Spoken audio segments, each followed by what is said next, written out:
আয়ে আজকে আমার যুবক সারা রাত্র নেটের ভিতরে কি তালাশ করতে থাকে। তোমাদের নেটের বিরুদ্ধে আমি না, ইমুর বিরুদ্ধে না, বাইবারের বিরুদ্ধে না, হোয়াটসঅ্যাপের বিরুদ্ধে না,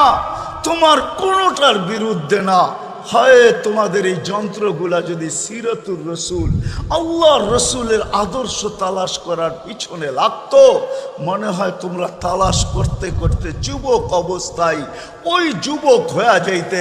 যাকে রাস্তায় দেখতো আল্লাহ আর বলতো লাউলা শাবাবা খুশা। ও যুবক, তুই যদি জমিনে না থাকতি লাজালতুস সামা হাদিদা, আমি আকাশকে লোহার বানায় দিতাম, ওয়াল আরদা সাফসাফা, জমিনকে তামার, ওমা আনজালতু মিনাস সামাই কতরা, আকাশ থেকে একটা বৃষ্টির ফোঁটা না, ওমা আম্বাততু মিনাল আরদি হাব্বা, জমিন থেকে একটা শস্যের দানা না, বাল আনজালতু আলাইহি